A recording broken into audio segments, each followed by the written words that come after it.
Good morning 8th class students. In previous class, I completed 4th lesson in NS subject 8th class reproduction in animals. Now, I will revise the total lesson once again. Okay children? First, I will explain the definition of reproduction.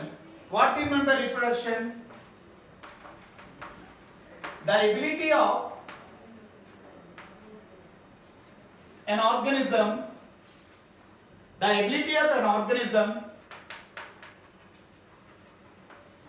to produce new individual within same species is known as reproduction. If you will observe, so many organisms dies in our day-to-day life activities due to old age or due to diseases or in surgeries or due to accidents. Many organisms dies. So reproduction is the process which helpful to replace new ones in the place of dead ones. Okay? In reproduction, we learnt about two types of reproductions.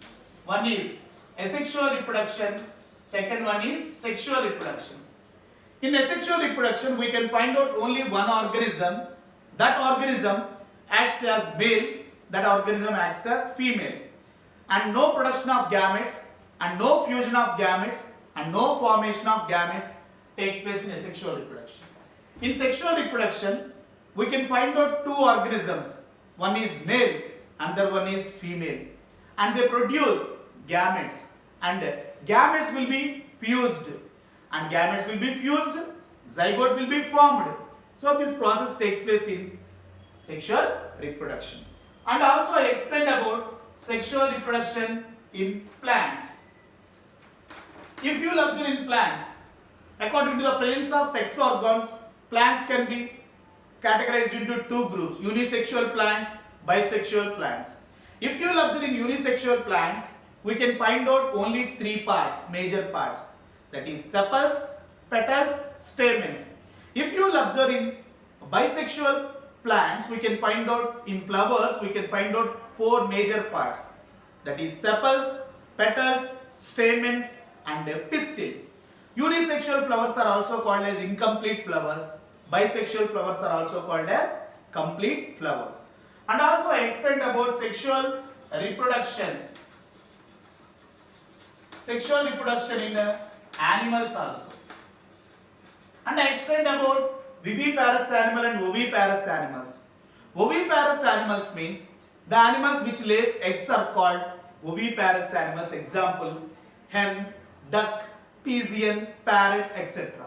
In viviparous animals we can find out they give birth to their young ones. And viviparous animals have external ears and they give birth to their young ones and they give milk to their young ones and they have epidermal hair on their skin. Such animals are called viviparous animals. Examples of viviparous animals are cow, buffalo, sheep, goat, horse, camel, human being, etc. And also I explained about sexual reproduction in animals. If you will observe in sexual reproduction, we can find out gametes. And we can find out male and female organisms. And we can find out male and female gametes. And we can find out fusion of gametes. Fusion of gametes. Fusion of gametes is called fertilization. According to the fusion, fertilization can be classified into two types, that is external fertilization and internal fertilization. In external fertilization takes place in fish, frog.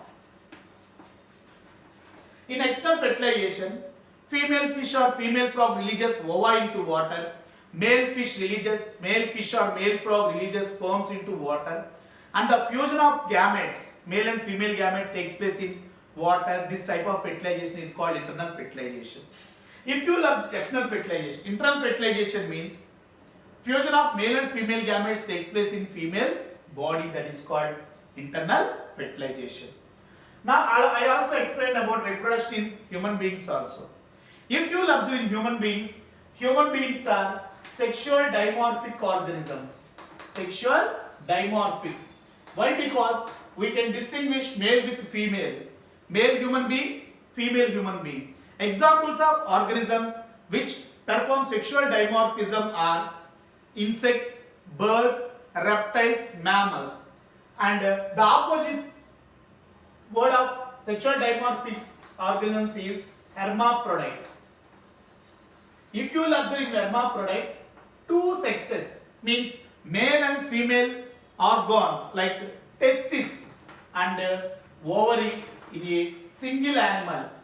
Such organisms are called hermaphrodites. Example, earthworm. If you will observe in sexual dimorphism, testis present in male, ovary present in female. So, I explained about the flow chart which shows about sexual reproduction in human beings. Testis and ovary. Testis are the male reproductive organ present in male human beings. Ovary is the female reproductive organ present in female human being. They produce male gametes called sperms. They produce female gametes are called ova. Okay, when these two are fused, zygote will be formed. Zygote develop into embryo, embryo develop into baby. So this is the flow chart which shows about sexual reproduction in animals. Now, and also I explained about how male reproductive system of human being, female reproductive system of human being. In male reproductive system we can find out a pair of testes. Testis present in scrotal sacs. Each testis releases thousands of sperms at a time. And sperms can move, they have tail. And sperms can live 24 to 72 hours. And these sperms are produced from testis and travel in seminal ducts, finally reach to the penis and come outside from penis. If you will observe in female reproductive system, we can find out fallopian tube and two ovaries, one uterus and one vagina.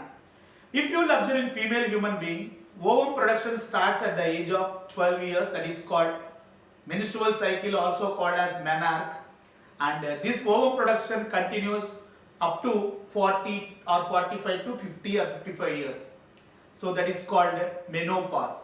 Starting stage of menstrual cycle is called menarche and the ending stage of menstrual cycle is called menopause.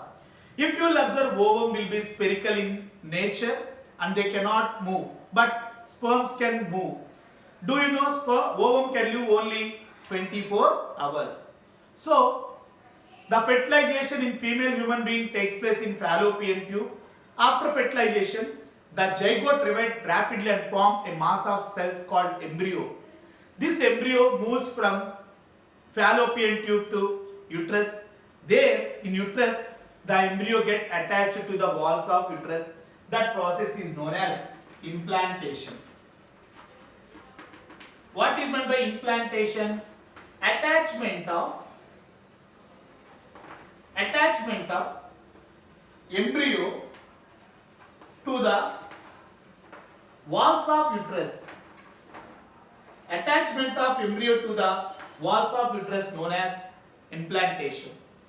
So after that, the growing of baby takes place in uterus. That's why the uterus size increases when the baby size also increases. Like this, babies spend 270 to 280 days in mother uterus only. This period is known as gestation period.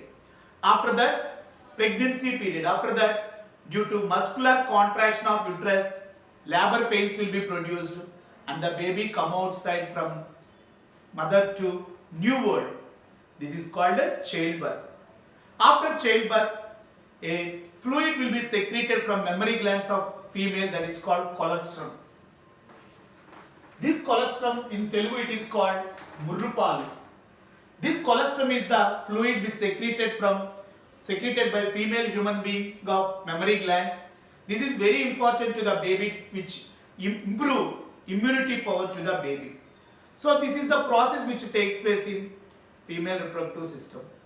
And also I explained about IVF, in vitro fertilization. If you will observe in some female human beings, the oviducts, simply called as fallopian tubes, are blocked due to several reasons. So they cannot produce ovum. That's why they prefer to IVF, that is called in vitro fertilization, artificial fertilization. In in vitro fertilization, the ovum will be collected from female into test tube and the sperms are collected from male human being and the fusion of male sperms and female ovum takes place in test tube. That's why this process is also called as test tube babies. Some people have wrong opinion about test tube babies. Means they thought babies are developed in test tubes. This is not correct. Test tube babies means the formation of zygote, the fusion of male and female gametes takes place in test tube. So they are called test tube babies, IVF, in vitro fertilization. And I explained about external fertilization. In that I explained about life history of frog. Do you know frog is a sexual dimorphic animal. We can separate male frog with the female frog. Male frog produce a sound called croaking sound, which we heard in rainy seasons. Back sound. This croaking sound produced by female frog, which helps to attract male frog, which attracts female frog for copulation. During this period of copulation, male frog releases thousands of sperms in water and female frog releases thousands of ova in water. In case of human being, female human being releases only one ovum per month, correct or not? What is the reason why fish and frog releases more eggs? Eggs means here ovum. Zygote means fertilized egg. Why fish and frog releases more eggs or ova in water at a time? Why? Because they live in water. Some of the ova or some of the eggs may washed away along with water. So the chance of fertilization will be controlled by nature. That's why they release more eggs at a time. But if you will take in human beings, only one ovum produced per a month. Why? Because there is security to human ovum in female body. That's why female human being releases only one ovum per month. And also I explained about metamorphosis, very important. Metamorphosis. If you will observe in female frog releases ova in water, male frog releases sperms into water. The fusion takes place in water, those are called external fertilization. After fertilization, zygote will be formed, zygote develop into embryo, embryo develop into larva. This larva is known as tadpole larva. Do you know, children? The tadpole larva looks like fish rather than a frog. After some days, the tadpole larva develop into frog. That process is known as metamorphosis. Development of adult frog from tadpole larva is known as metamorphosis. If you will observe, the larva of frog does not look like frog. It looks like fish, but it develops into frog. That process is known as metamorphosis. And if you will observe, the larva of frog respire with their gills and the adult frog respire with the skin and as well as lungs. And after I explained story of Dolly also. Cloning. Cloning means production of young ones from a single cell known as cloning. I explained about cloning. A scientist called Anne Wilmot conducted experiments in sheep. He selected two sheep. One is Finn Dorset sheep and second one is Scottish blackface ewe. And he selected egg mammary gland cell. Mammary gland cell. Mammary glands means milk glands of Finn Dorset sheep. And he removed the nucleus from Finn Dorset sheep mammary gland cell. And he selected egg means ovum of Scottish blackface ewe. And he removed the nucleus in ovum of Scottish blackface ewe. Now he introduced, Anne Wilmot introduced ovum of Finn Dorset sheep mammary gland cell ovum into Scottish blackface ewe egg cell. And he implanted, means here if you will observe the Scottish blackface ewe egg cell, egg is Scottish blackface ewe egg. and the nucleus which inserted into the egg is Finn-Dorset sheep. And Jan Wilmot finally implanted the egg of egg into Scottish blackface sheep. Finally, the sheep gave birth to Dolly, a sheep named as Dolly. The Dolly absolutely looks like Finn-Dorset sheep. What is the reason? Jan Wilmot inserted nucleus of mammary gland cell of Finn-Dorset sheep into egg cell of Scottish blackface ewe. So the nucleus is from Finn-Dorset sheep, no. So the Scottish blackface ewe give birth to a sheep which absolutely looks like Finn-Dorset sheep, and he named that sheep as Dolly. But finally Dolly died due to lung infection. So the animals which produced due to cloning will not stay for long time. Due to several abnormalities, they will die within short period of time. Okay children, this is about fourth lesson, reproduction in animals.